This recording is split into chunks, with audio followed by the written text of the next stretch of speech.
Boa noite, amigos da TV Cidade. Estamos de volta com o programa Direito Hoje, nesta oportunidade para tratar da atual teoria contratual.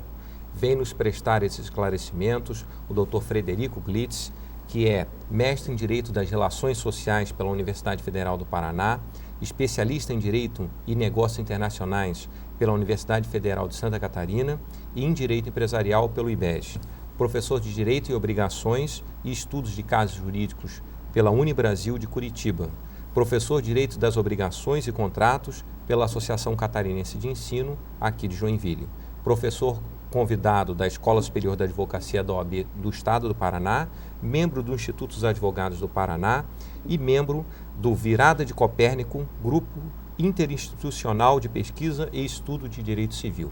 Vejam então que estamos com uma pessoa bastante qualificada para nos esclarecer esse que é um assunto ainda, nos parece, em crescimento, né? Boa noite, doutor, tudo tranquilo? Boa noite, como vai? Professor, a atual teoria contratual está relacionada com a vigência do Código Civil, com o início da vigência desse chamado novo Código Civil ainda, ou tem suas bases lançadas em outras codificações também? A maior parte da doutrina acaba afirmando, na verdade, que o Código Civil 2002 ele é um pouco que conservador em relação à teoria contratual, né? Professores, por exemplo, aquele próprio Joinville, como o professor Rogério Zoel Gomes, Sim, chegam a afirmar que o Código de Defesa do Consumidor é que teria lançado essas bases no direito brasileiro, né? E teria então trazido para o direito brasileiro essa nova feição do direito contratual. Se Na bem que verdade, me permita, aí tem um aspecto curioso, né? Porque o Código Civil é posterior ao Código de Defesa do Consumidor. ele é posterior, mas o início da tramitação dele no É Congresso muito anterior. Nacional é anterior. Então, às vezes, Exatamente. essas ponderações acabam... E tem outra, né? O Código de Defesa, o Código Civil, aliás, esse de 2002, ele é um projeto de 1975, né? Certo. Então ele está situado historicamente no momento em que o direito brasileiro, no direito brasileiro, nós trabalhávamos com uma noção de força, né? Sim. O Estado uma ditadura, afinal de contas. Emenda de 69, né? No topo aí do ordenamento jurídico. E ele acaba sendo, entrando em vigor com uma sociedade completamente transformada pela Constituição de 88.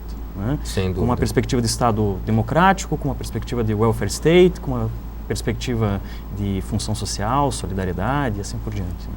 Então, no direito contratual, a gente trabalha com essa noção, né? Um instrumento pensado de uma forma antiga, sendo aplicado por uma sociedade que exige respostas bem contemporâneas, né? Até por conta da Constituição. Certo.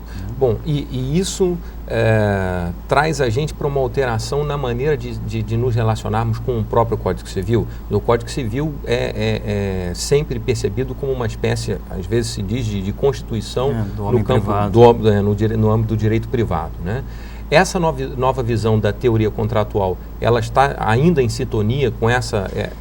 É uma nova forma de encarar as coisas, né? Durante muito tempo, lá, quando se falava, por exemplo, a codificação francesa, que serve de modelo para todas as demais, 1804, né? Um professor do direito francês diria, eu não sou professor de direito civil, eu sou professor do Código Civil. Certo. Né? Então, essa compreensão de que o código era o direito, ela acaba passando hoje por uma transformação muito grande e nós trabalhamos então com uma noção muito diferenciada. O Código Civil hoje, na própria exposição, o professor Miguel Reale explicava que não havia pretensão nessa codificação de ser completa, né? Que é uma coisa completamente estranha para a própria noção de codificação, uma codificação que não é completa. Porque isso talvez até por conta, como o professor falou, da questão do direito francês, em que o Código Napoleônico representou na ocasião uma revolução bastante grande e sintetizava grande parte das normas privadas em um único volume. Exatamente. Né? Exatamente. E hoje nós não temos mais essa realidade de permitir que o Código Civil contemple grande parte das normas, né? Até porque o direito tomou uma especialização muito grande, né? Nós falamos de Código de Defesa do Consumidor, nós falamos de lei de arbitragem, nós falamos de Instituto da Criança e do Adolescente, nós falamos de lei de locações, quer dizer, aquela noção hoje de microsistemas, né? Sim. Ou seja, o direito é um grande sistema que se relacionam vários outros microsistemas e se procura de alguma forma harmonizar tudo isso. Certo. Do ponto de vista hierárquico, como se situa o Código Civil em relação a normas do microsistema que estão em outros Dependendo da diplomas? especificação, né? Então, por exemplo, em termos de hierarquia, o Código de Defesa do Consumidor e o Código Civil seriam iguais, né? Um se aplicaria a relações de consumo, definidas como tais, né? Segundo e terceiro do CDC, e o Código Civil se aplicaria às demais, que não se relacionariam com relações de consumo. Perfeito. Né? Na matéria principiológica, trazida aí na teoria contratual nova, é que o Código Civil terá certamente uma relevância de influenciar alguns daqueles diplomas do microsistema de maneira mais contundente. Sim e não. Sim e não por quê?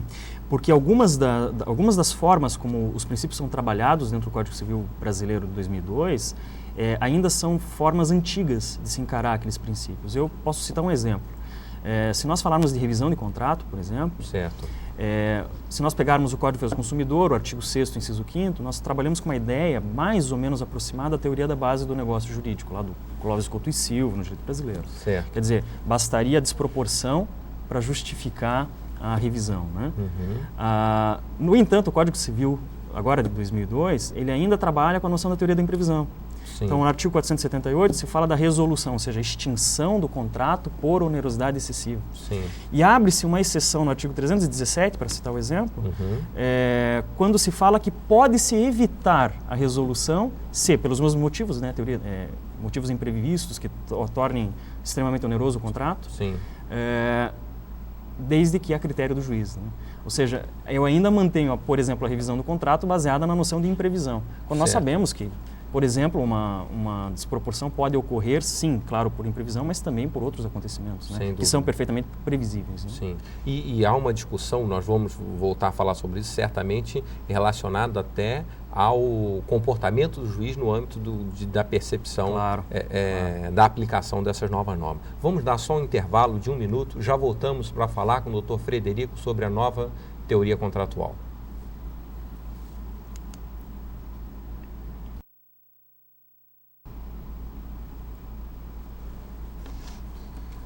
Amigos da TV Cidade, estamos de volta com o programa Direito hoje, nesta oportunidade tratando da nova teoria contratual, especificamente sob a ótica do novo Código Civil, com o professor Frederico Glitz. Professor, falávamos então do novo Código Civil, do momento político em que ele foi inserido, de um conceito genérico dos microsistemas e da relação hierárquica que essas normas têm em relação ao novo Código Civil e ficou uma certa provocação em relação ao papel que os juízes têm na aplicação desses novos preceitos. Talvez até antes de falar dos novos preceitos, né, pudéssemos falar sobre o conceito de cláusulas abertas, que me parece, a nota de toque na questão da nova teoria contratual. Né? O que são essas cláusulas abertas? O que acontece é o seguinte, se chegou à conclusão, o legislador, né, que o Código de 16, por exemplo, ele ficou antigo. Ele ficou antigo porque ele era, em alguma medida, conceitualista. Né? Então, à medida em que eu dou um conceito, esse conceito se alterar, o código ficou velho. Para, então, as questões fundamentais, por exemplo, do direito dos contratos, mas não só, o que o legislador optou foi por estabelecer, então, o que nós chamamos de cláusulas gerais ou cláusulas abertas, que são conceitos mais abertos, né, mais vagos. Vagos em que sentido? Eles deixam ao intérprete espaço para fazer a hermenêutica, ou seja, para jogar lá dentro os conceitos que precisar. Né? Então, por exemplo, quando nós falamos da boa-fé, né, a boa-fé é adotada como cláusula geral dentro do Código Civil Brasileiro, boa-fé objetiva, como comportamento. Né? O legislador, por exemplo, quando fala do abuso de direito, usa a noção, artigo 187, ele usa a noção da cláusula geral como limite ao exercício do direito. Só que, no entanto, ele não diz o que é a boa-fé.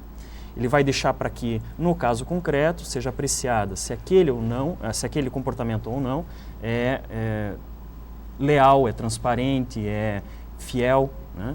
E com esse preenchimento que eu dou a cada caso, eu acabo completando a cláusula geral. E com isso eu deixo a legislação sempre atualizada, né? Na medida em que, a cada momento sociedade, eu consigo dar um conceito. Quer dizer, o conceito já existia anteriormente, apenas não havia de uma maneira tão flexível, talvez, como a cláusula aberta passa a permitir. Isso. E a crítica que há em relação, talvez, à adoção desse novo mecanismo de interpretação, porque certamente parece haver uma possibilidade de modernização, como o professor está explicando, em relação às novas percepções que a sociedade adote, mas, por outro lado, a crítica é que, eventualmente, os juízes ficam com uma flexibilidade maior do ponto de vista da interpretação e, eventualmente, pode haver a aplicação de algum abuso em um ou outro caso. Como é que o professor vê essa questão? Se nós pegarmos aqui a professora Judite Martins Costa, por exemplo, ela chega a falar exatamente que essa seria uma das críticas à cláusula geral, na medida em que importaria uma espécie de insegurança jurídica. Certo. O professor Tepedino, do Rio de Janeiro, faz a mesma crítica, só que ele é um pouco mais contundente, vamos dizer assim, ao afirmar que, na verdade, a aplicação da cláusula geral ela tem balizas, né? Ele chama de balizas hermenêuticas, ela tem limites, e esses limites seriam os limites constitucionais. Certo. Ou seja, ele puxa o gancho para a constitucionalização do direito civil. Sim. Né? Essa insegurança, eu costumo dizer até para os meus alunos, ela é também fictícia, na minha leitura. Né? Por quê? Porque me parece que é muito mais inseguro eu não permitir a análise do caso concreto e não permitir a justiça no caso em concreto, ou seja, deixando insatisfeita uma pretensão, deixando a aplicação do direito traduzindo em injustiça, do que, num caso concreto, eu conseguir, na análise dele, uma aplicação muito mais fiel, muito mais justa daquela mesma norma. Né? Certo. Exemplo típico, o caso da lesão. Né? A lesão está hoje positivada no Código Civil no artigo 157. Se nós pegarmos o parágrafo 2º, ele vai falar que quem pode pretender, a parte lesionada, ela pode pretender a anulação do negócio. E a manutenção do negócio ou não fica a depender da vontade do agente causador da lesão, Sim. o que, em certa medida, é um contrassenso. Então, o que acontece? Eu que quero ter o contrato, quero manter, porque aquelas prestações me são interessantes, tenho que me sujeitar a anular aquele negócio, para, se a outra parte, aquela que teve um benefício, quer porque pagou menos, quer porque ganhou mais, ela que vai decidir, no fim das contas, se mantém ou não o contrato. Quer dizer, se eu mantiver essa leitura desse dispositivo, se eu não fizer uma leitura constitucionalizada, uma leitura mais aberta, o que vai acontecer é que eu estou traduzindo em injustiça. Perfeito. Né? E não permitir aquele que é lesado se valer do instrumento. Quer dizer, não é que, para deixar claro para o público, se nós temos espectadores que não são juristas formados, não têm a formação jurídica propriamente, não é que o Código Civil anterior reclamasse ou adotasse a teoria da má-fé. Não. Apenas o conceito era bastante seco, não permitia uma flexibilidade para o juiz na adoção de interpretação que atualizasse as normas e que, diante de casos concretos, adaptasse a um princípio maior. Né? A boa-fé acaba sendo um princípio maior que, diante de um caso concreto, elimina uma aplicação que seja prejudicial e agredisse essa percepção de boa-fé. E, professor, não haveria também, já que há uma flexibilidade maior para a jurisprudência, uma certa aproximação em certo aspecto do direito anglo-saxão, na medida em que se valoriza a decisão judicial? Não haverá uma atenção maior para o que os tribunais passarão a decidir? Se fala do precedente, né? Se passa a falar do precedente. O leading case, nos Estados Unidos. Né? O que nós acabamos percebendo nesses casos é que hoje o papel do advogado é um papel muito mais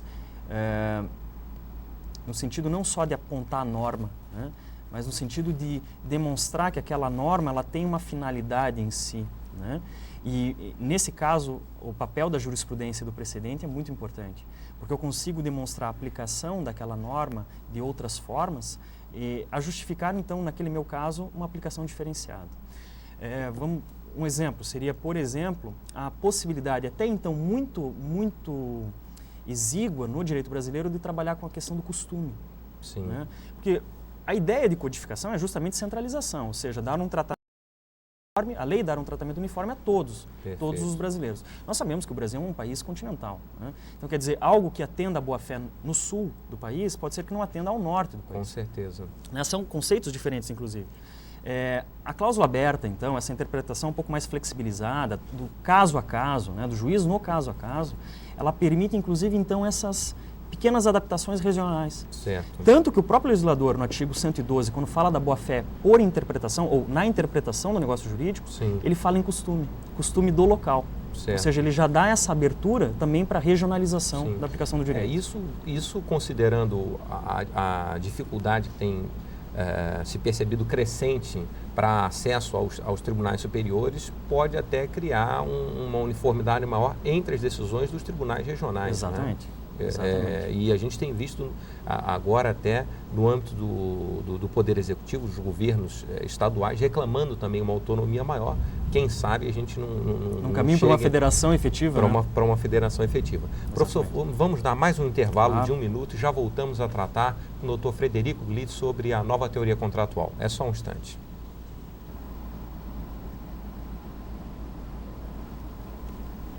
Amigos da TV Cidade, estamos de volta para o último bloco desse programa em que tratamos da nova teoria contratual com o professor Frederico Glitz. Professor, falamos no início do segundo bloco sobre o conceito de cláusulas abertas, né? E muito vinculado a esse conceito, já nos parece que, por orientação do próprio Constituinte, temos a questão da função social, né? Como é que se interrelaciona o conceito de função social e cláusulas abertas propriamente?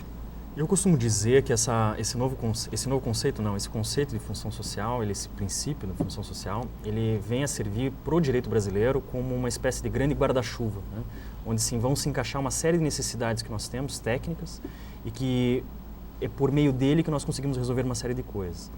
A função social, na verdade, sempre existiu, né? A função social quer dizer, em outros termos, uma finalidade que a sociedade dá a algum instituto. Então, para que serve o contrato? Para que serve a propriedade? Assim por diante, né?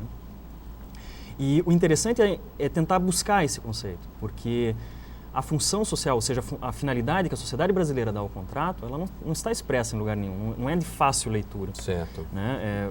Exige um trabalho do intérprete no sentido de ir à Constituição e tentar buscar lá dentro, onde ele encontra. E aí que surge a grande maravilha, porque eu consigo tentar harmonizar vários possíveis interesses distintos. Então, desde a justiça contratual, a justificar, por exemplo, a revisão do contrato, até o próprio interesse creditício, né? Ou seja, interesse do credor de receber a prestação devida. Busco, então, a dignidade da pessoa humana, por exemplo, para a proteção do devedor, bem de família, empenhorabilidade de alguns outros bens, assim como eu vou justificar, por exemplo, a conservação do próprio contrato, por exemplo, retirando cláusulas abusivas, transformando ele em um outro contrato, como foi o caso do leasing, assim por diante. Nós podemos perceber isso como uma evolução de uma percepção mais individualista na interpretação do direito para uma visão efetivamente mais social, porque na realidade, se nós formos pensar quanto a um certo privilégio que em alguns ramos do direito sempre atribuiu para a administração pública, como por exemplo no direito administrativo, né, no direito público, sempre houve uma certa percepção dessa socialização das percepções, né? Mas a função social trazida pela Constituição, ela trouxe essa percepção mais social, efetivamente, para o mundo do direito privado também, para os contratos privados também, e é isso que permite a revisão dos contratos? Por exemplo, né, entre outras coisas, né, existem autores aqui que vão dizer, por exemplo, que essa função social, na verdade, tem uma dupla finalidade, da função social. Sim. Né, uma finalidade interna à relação contratual, então, atendimento dos princípios da boa-fé, do equilíbrio contratual, da própria força vinculante, assim por diante, assim como um segundo interesse, um interesse social no sentido da sociedade, coletividade, né? Sim. Um exemplo bem interessante sobre isso seria, por exemplo, a questão, o CAD, quando o Conselho Administrativo de Defesa Econômica atua na regulação de um determinado ordem contrato. Econômica, né? Por exemplo, ele vai, claro, usar a nomenclatura, a linguagem econômica, né? Ele então vai proibir, por exemplo, um contrato entre Garoto e Nestlé sob o argumento de proteção de mercado. Certo. Concentração, por exemplo, no mercado relevante de granulados chega a 98%. Então, para não haver prejuízo para o consumidor... Porque, teoricamente, a concorrência é favorável ao consumidor para baixar os preços, melhorar a qualidade do produto. Quer dizer, ainda que seja uma linguagem econômica, ela se traduz também numa linguagem jurídica. Certo. Ele está preocupado ao impedir a celebração de um contrato, porque os efeitos que decorrem desse contrato vão ser prejudiciais à coletividade. Certo. Esses contratos hoje são obrigatoriamente submetidos à avaliação do CAD, né? Então, se você pensar em termos de funcionalização... esse é um papel relevante desse conceito de função social. Com certeza. participação das decisões judiciais que nós conversávamos anteriormente, né? Estamos falando do âmbito de Código Civil de uma maneira geral e agora já chegamos no âmbito de Constituição. Mas vamos tentar fazer uma reflexão que coordene os diversos movimentos no sentido de modernizar a legislação. Nós temos ouvido muito falar isso. Claro que na imprensa o sucesso maior é sempre com a legislação penal, para tornar as penas mais duras e tal. E sempre depois de um grande caso de relevância. Sempre depois de um caso de relevância. Mas os operadores do direito têm estado com um assunto agora de preocupação bastante acirrada, que é a questão da reforma do Código de Processo Civil, que mais uma vez trouxe alterações de monta, né? A súmula vinculante, por exemplo, nós falamos numa certa uniformização de decisões por conta da súmula vinculante. E há pouco falávamos na questão das cláusulas abertas, que trazia um conceito mais subjetivo para o intérprete, especialmente para o juiz, na aplicação do caso concreto. Como é que a gente consegue organizar esses dois conceitos? A súmula vinculante prejudica ou está em consonância? Como é que o trabalho aí é hercúleo, as cláusulas abertas e a súmula vinculante? O trabalho vai ser hercúleo. Por quê? A justificativa para a súmula vinculante é aquela questão da repetição demasiada dos mesmos julgados. Normalmente casos previdenciários, causas tributárias, em que uma decisão acaba sendo repetida várias vezes. Certo. Tudo bem, isso até para fins de economia processual, economia jurisdicional, até seria justificativo o suficiente. Acontece que a súmula vinculante, ao vincular também o juiz de primeiro grau e o juiz do Tribunal Estadual, ela vai acabar, pelo menos na área do direito privado, no chamado antigo direito privado, né, ela vai acabar traduzindo ou retirando essa complexidade que é própria do caso. Né? Certo. Cada caso, se diz, isso já é um chavão até, cada caso é um caso. Sim. Em que sentido? Cada um há uma peculiaridade. Né?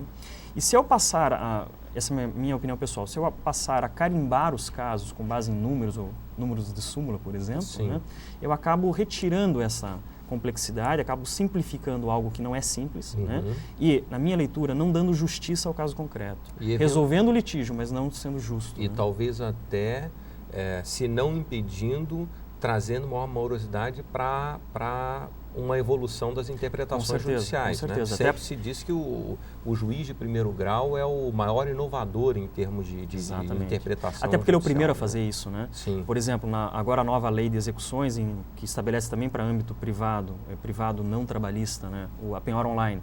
Quem que vai dar a primeira solução para isso? É o juiz de primeiro grau, né? Sem dúvida. E me parece que é o mais rico mesmo, é a possibilidade de maior compreensão do próprio Instituto, porque ele está na sociedade, né? Ele está vivendo o conflito se apresenta a ele. O tribunal já de segundo grau já é um tribunal de revisão, né? Ele já está um pouco mais afastado. Sim. E os tribunais superiores, esses vão analisar direito, né? Não propriamente fatos. Sim. Professor, nós estamos com o nosso tempo já esgotado, agradecemos a sua presença, esperamos poder contar contigo novamente para esclarecer outras questões, porque a teoria contratual certamente não se encerra aqui. Claro. Agradecemos a audiência de todos também, esperamos que nos assistam na próxima oportunidade ao programa Direito Hoje. Boa noite a todos.